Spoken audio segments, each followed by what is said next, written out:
आप सभी संगिनी बहनों को नमस्कार। कम वजन के बच्चे की देखभाल एवं केवल स्तनपान के इस सत्र में आप सभी संगिनी बहनों का बहुत बहुत स्वागत है।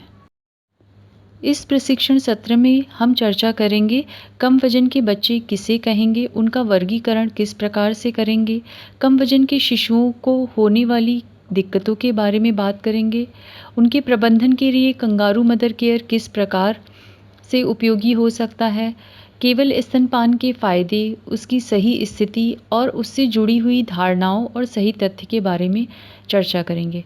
साथ ही हम बात करेंगे कि कम वजन के बच्चे के प्रबंधन और केवल स्तनपान को बढ़ावा देने में आशा एवं आशा संगिनी की समुदाय स्तर पर क्या भूमिका है।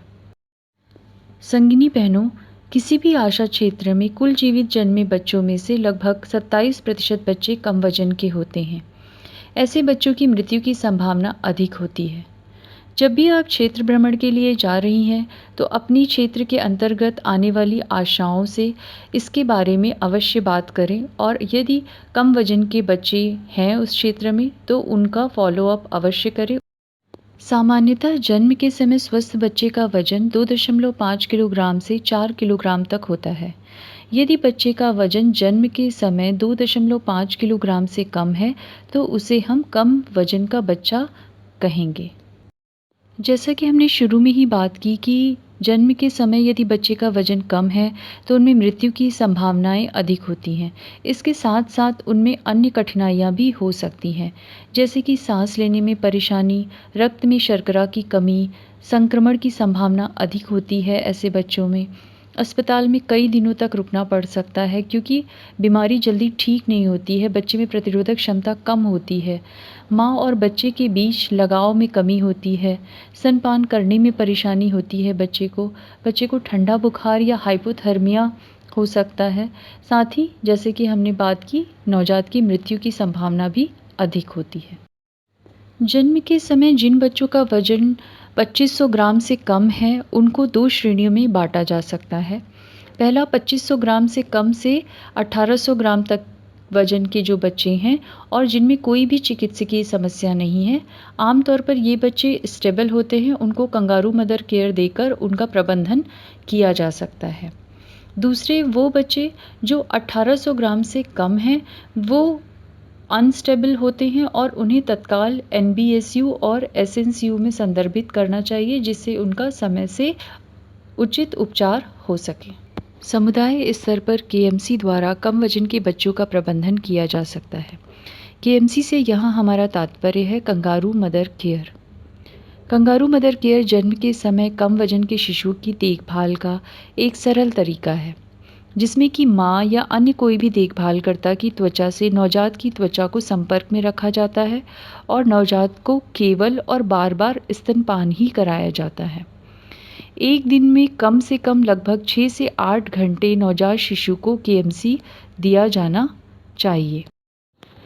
समुदाय में कम वजन के बच्चे के प्रबंधन को लेकर केएमसी से जुड़ी तरह तरह की बातें सामने आती हैं, जैसे कि ये क्या होता है, इसकी ज़रूरत क्या है, घर में काम कौन करेगा, बच्चा अपने आप ठीक हो जाएगा, दिन भर बच्चे को चिपका के कौन रखेगा, पड़ोसी का बेटा भी अपने आप ही स्वस्थ हो गया था। इस तरह की बातों को लेकर जब भी समुदाय में बातें आती हैं, तो आशा की भूमिका बहुत अहम हो जाती है। उसे माँ एवं परिवार के सदस्यों को केएमसी के लाभ के बारे में बताते हुए केएमसी करने के लिए प्रेरित करना है। आशा माँ एवं परिवार के सदस्यों को कंगारू मदर केयर के लाभ के बारे में बताए। वो उन्हें बताए कि कम वजन के बच्चे के प्रबंधन के लिए यह कितना आवश्यक है।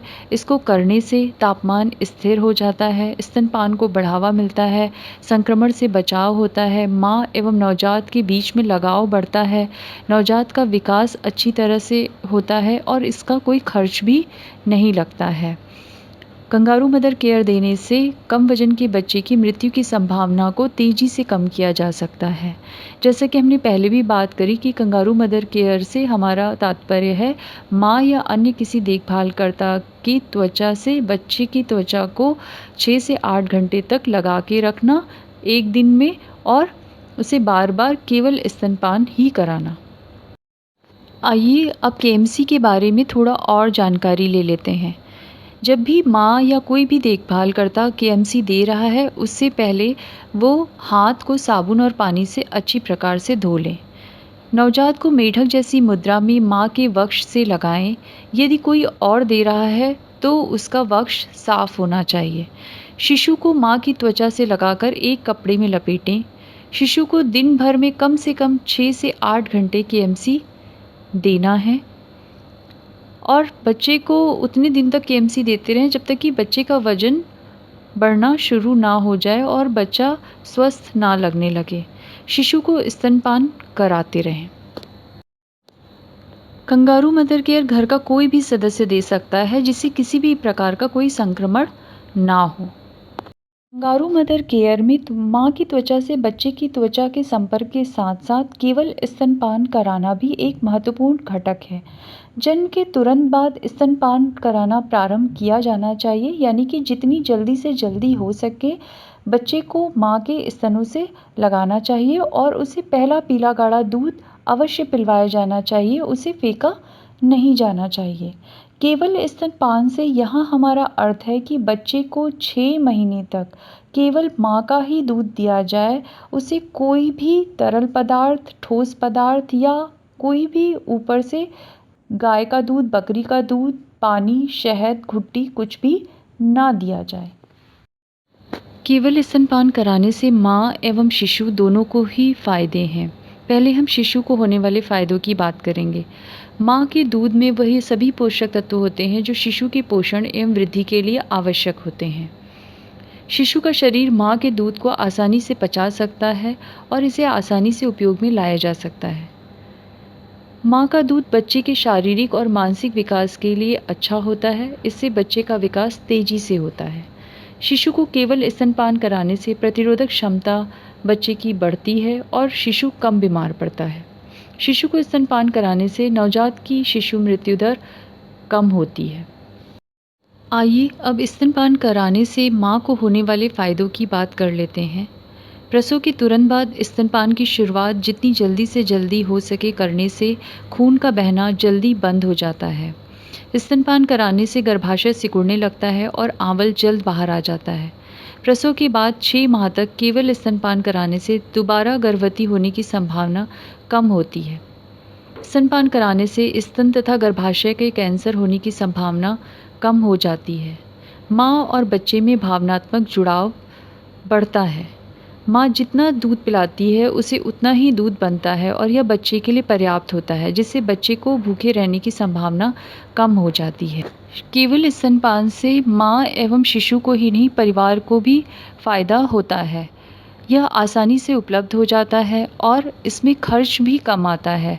यदि माँ स्तनपान नहीं कराती है तो बाहर से दूध खरीदना पड़ता है, जिसमें कि पैसा लगाना पड़ता है। शिशु बीमार बार बार पड़ता है यदि माँ स्तनपान नहीं करा रही है। ऐसी स्थिति में चिकित्सकीय देखभाल के लिए बार बार जाना पड़ता है और उसमें भी खर्च होता है। इसीलिए समुदाय में केवल स्तनपान के फ़ायदे बताएं और माँ एवं परिवार के सदस्यों को इसे करने के लिए प्रेरित करें। आइए अब स्तनपान से जुड़ी कुछ अन्य बातें भी जान लेते हैं। शिशु की मांगने पर बार बार और जब तक वह चाहे दूध पिलाना चाहिए। शिशु को रात और दिन दोनों समय में दूध पिलाना चाहिए। 24 घंटे में कम से कम 8 से 10 बार दूध पिलाना चाहिए। बार बार दूध पिलाने से दूध अधिक मात्रा में बनता है। शिशु जितना अधिक दूध चूसता है, माँ के स्तनों से उतना अधिक दूध बनता है। कई बार समुदाय में हमें देखने को मिलता है कि परिवार के सदस्य और माँ बताते हैं कि बच्चे को पर्याप्त दूध माँ का नहीं हो रहा था, इसलिए उन्होंने ऊपर से गाय का दूध या बकरी का दूध या अन्य कोई पेय पदार्थ बच्चे को पिलाया। कैसे पता करें कि माँ का दूध बच्चे के लिए पर्याप्त है? आशा जब भी गृह भेंट के लिए जा रही है तो परिवार के सदस्यों और माँ को इन बातों को अवश्य बताएं। यदि बच्चा दिन भर में 6 से 8 बार पेशाब कर रहा है तो इसका मतलब है कि बच्चे को माँ का दूध पर्याप्त मात्रा में मिल रहा है। यदि बच्चे का वजन बढ़ रहा है तो माँ का दूध शिशु को पर्याप्त मात्रा में मिल रहा है। जन्म के पहले सप्ताह के दौरान शिशु के वजन में कुछ कमी आती है, उसके बाद नवजात शिशु के वजन में प्रति सप्ताह 200 ग्राम की वृद्धि होनी चाहिए। दूध पिलाने के बाद शिशु संतुष्ट रहता है, रोता नहीं है, उसे जल्दी-जल्दी स्तनपान कराने की ज़रूरत नहीं होती और बच्चे का पेट भरा रहता है। शिशु को यदि माँ या परिवार के सदस्य कोई अन्य पेय पदार्थ देते हैं, तो उससे क्या हानि हो सकती है? शिशु को पिलाए जाने वाले पेय के पानी में या दूध पिलाने वाली बोतल या बर्तनों में कीटाणु हो सकते हैं, जिससे बच्चे को दस्त हो सकता है। ऊपरी दूध में अधिक पानी मिला हो सकता है, जिसके कारण शिशु कुपोषित हो सकता है। गाय या बकरी के दूध से शिशु को लौह तत्व पर्याप्त मात्रा में नहीं मिल पाते हैं और उसको खून की कमी होने की संभावना बढ़ जाती है। शिशु को एलर्जी हो सकती है। शिशु के लिए पशुओं का दूध पचाना कठिन होता है। इसमें उन्हें दस्त लग सकते हैं, त्वचा पर लाल चकत्ते उभर सकते हैं या अन्य कोई लक्षण हो सकते हैं। शिशु को जितना पानी चाहिए उसकी आवश्यकता माँ के दूध से पूरी हो जाती है। शिशु को गर्मियों में भी अतिरिक्त जल पिलाने की आवश्यकता नहीं होती है। यदि बच्चे को प्यास लग रही है तो भी उसे माँ का दूध देना चाहिए और भूख लग रही है तो भी उसे माँ का ही दूध देना चाहिए। और माँ का दूध बच्चे के लिए पर्याप्त हो रहा है या नहीं, इसके बारे में हमने पीछे बात की है। आशा जब भी माँ से बात कर रही है तो उससे यह ज़रूर पूछे कि वो बच्चे को किस प्रकार से दूध पिला रही है, स्तनपान कराने का ढंग उसका सही है या नहीं है, उसकी स्थिति सही है या नहीं, इसकी जांच आशा को अवश्य कर लेनी चाहिए। क्योंकि कई बार गलत ढंग से दूध पिलाने और स्थिति सही नहीं होने में भी दूध नहीं बनता है या बच्चे को पर्याप्त दूध नहीं मिल पाता है। स्तनपान का अधिकतम लाभ उठाने के लिए शिशु को ठीक स्थिति में लिटाना और माता के स्तन के साथ ठीक ढंग से लगाना बहुत ज़रूरी होता है। शिशु को सही स्थिति में लिटाने का तरीका इस प्रकार से है। शिशु को अपनी गोद में लिटाने पर माता को केवल उसके सिर और कंधे को ही नहीं, बल्कि उसके कूल्हे को भी सहारा देना चाहिए। माता को शिशु को अपने शरीर के निकट रखना चाहिए। शिशु का मुंह माता के वक्ष की ओर होना चाहिए और उसकी नाक चूचक के सामने होनी चाहिए। शिशु को माँ का दूध पर्याप्त तभी मिलेगा जब माँ सही स्थिति में स्तनपान कराएगी। स्तन से सही जुड़ाव का पता कैसे करेंगे? जब भी बच्चे को माँ दूध पिला रही है तो स्तन का काला भाग ज़्यादा से ज़्यादा शिशु के मुंह में हो। माँ ने स्तन को बड़े सी आकार में हाथ से पकड़ा हो। शिशु का मुंह बड़े आकार में खुला हुआ हो। शिशु का निचला होंठ बाहर की तरफ मुड़ा हो। शिशु की ठुड्डी स्तन से चिपकी हो। माँ शिशु के साथ बातें करती रहे। समुदाय में बहुत सारी गलत धारणाएं स्तनपान से जुड़ी होने के कारण केवल स्तनपान को बढ़ावा नहीं मिल पाता है। आइए इन धारणाओं पर बात करते हैं और उससे जुड़ा हुआ जो सही तथ्य है उस पे भी बात करें, जिससे कि आशा गृह भेंट के दौरान उन सही तथ्यों के द्वारा जो भी भ्रांतियां या जो गलत धारणाएं समुदाय में हैं उसको दूर कर सके। सबसे मुख्य जो धारणा निकल के आती है वह यह है कि बहुत सारी माँ जो पहला पीला गाढ़ा दूध उतरता है, जिसे हम खीस भी कहते हैं या कोलेस्ट्रम कहते हैं, उसको अपवित्र मानती हैं, उसको निकाल के फेंक देते हैं और उसकी जगह पर गुड़ का पानी या गाय या बकरी का दूध या शहद चटाते हैं। जबकि सही धारणा यह है कि शिशु को जो खीस दिया जाता है यानी कि कोलेस्ट्रम, माँ का पहला पीला गाढ़ा दूध, वह अमृत के समान होता है। उससे बच्चे में रोग प्रतिरोधक क्षमता आती है। इससे पहला टीकाकरण भी कहा जाता है। इसलिए जन्म के तुरंत बाद नवजात शिशु को जितनी जल्दी से जल्दी हो सके माँ का पहला पीला गाढ़ा दूध देना चाहिए, उसे फेंकना नहीं चाहिए। समुदाय में यह भी देखा गया है कि यदि माँ या बच्चे में से कोई भी बीमार होता है तो स्तनपान कराना बंद कर देते हैं, क्योंकि उन्हें लगता है कि यदि माँ बीमार है तो बच्चा भी बीमार हो जाएगा। यदि बच्चा बीमार है तो स्तनपान करने से उसकी तबीयत और ख़राब हो सकती है। लेकिन इससे जुड़ा हुआ सही तथ्य यह है कि धात्री महिला सर्दी, खांसी, बुखार, उल्टी, दस्त, टीबी, पीलिया और टाइफाइड जैसे बीमारी में भी स्तनपान करा सकती हैं। यदि माँ को HIV संक्रमण है तो डॉक्टर की सलाह से बच्चे को स्तनपान कराया जाना चाहिए। यदि शिशु बीमार है तो भी स्तनपान जारी रखना चाहिए, क्योंकि माँ के दूध से बच्चे में रोग प्रतिरोधक क्षमता आती है, उसमें किसी भी प्रकार के संक्रमण या रोग से लड़ने की क्षमता विकसित होती है। समुदाय में कम वजन के बच्चों के प्रबंधन और केवल स्तनपान को बढ़ावा देने में आशा की जो भूमिका है इस प्रकार से है। आशा गृह भ्रमण के दौरान माँ एवं परिवार के सदस्यों को कंगारू मदर केयर देने की सलाह दे और कम वजन के बच्चे के लिए यह क्यों आवश्यक है, यह भी अवश्य बताए। माँ को बच्चे को गर्म रखने की सलाह दे। आशा नियमित भ्रमण कर बच्चे को वजन करे और देखे कि बच्चे का वजन सही प्रकार से बढ़ रहा है या नहीं बढ़ रहा है। आशा जांच करे कि माँ सही तरीके से बच्चे को स्तनपान करा रही है या नहीं करा रही है। केएमसी बच्चे को पूरे दिन भर में 6 से 8 घंटे मिल रहा है या नहीं मिल रहा है। यदि नहीं हो पा रहा है तो उसे क्या दिक्कतें आ रही है। यदि वज़न बच्चे का 1800 ग्राम से कम है या वज़न नहीं बढ़ रहा है तो बच्चे को एसएनसीयू या नज़दीकी स्वास्थ्य इकाई पर रेफ़र किया जाना चाहिए। माँ को यह भी सलाह देनी है, बच्चे को बार बार स्तनपान कराना है और सामान्यतः प्रत्येक 2 घंटे में एक बार बच्चे को स्तनपान अवश्य कराएं। इसी प्रकार आशा संगिनी के कार्य इस प्रकार से होंगे। गृह भ्रमण के दौरान आशा की जानकारी के स्तर और उसके कौशल का अवलोकन करें और आवश्यकता अनुसार उसे कम वजन के बच्चे के प्रबंधन को लेकर और केवल स्तनपान को बढ़ावा देने को लेकर जो भी आवश्यक सहयोग है वह प्रदान करें। क्लस्टर मीटिंग और AAA मीटिंग के दौरान आशाओं को इससे संबंधित जानकारी दें। संगिनी को अपने क्षेत्र भ्रमण के दौरान कम वजन के बच्चों एवं एसएनसीयू से डिस्चार्ज बच्चों का फॉलोअप अवश्य करना है, जिसके लिए उसे प्रोत्साहन राशि भी 150 रुपये की प्रदान की जाएगी।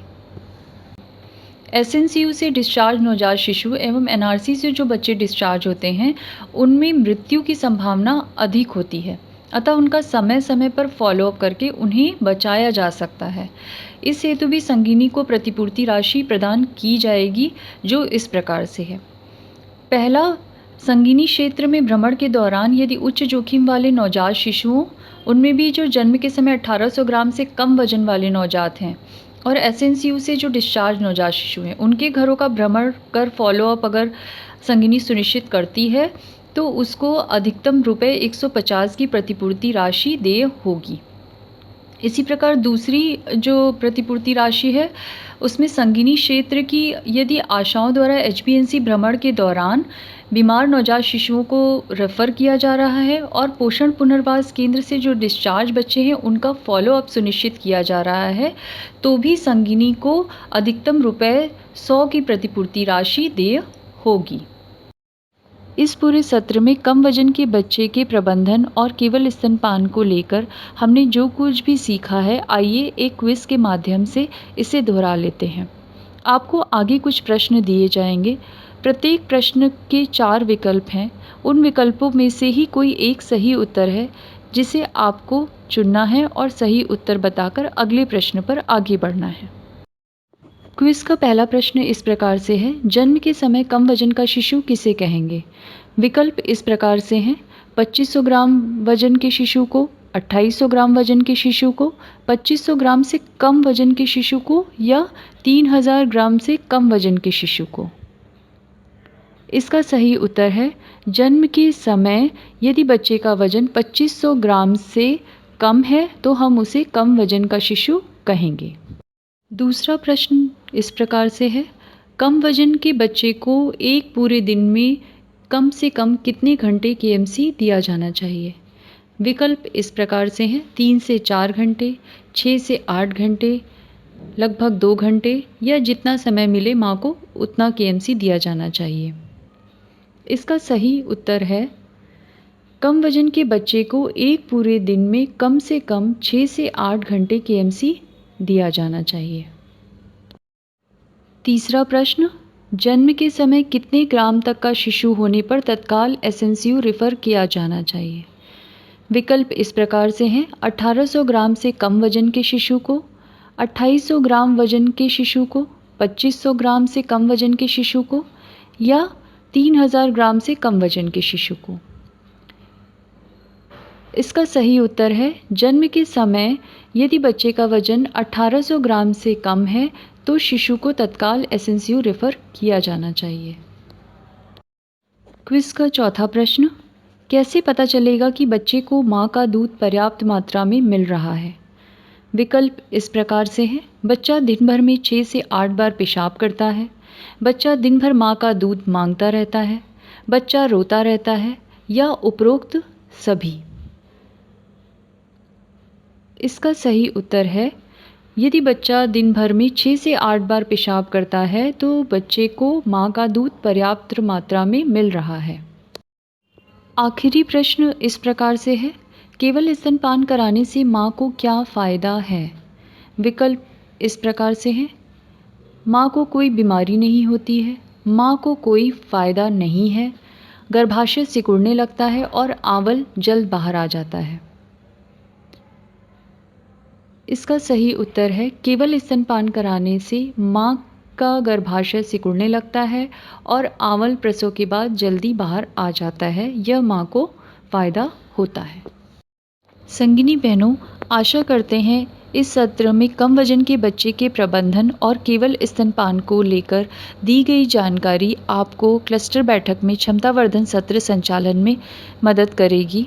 आप सभी संगिनी बहनों को बहुत बहुत धन्यवाद।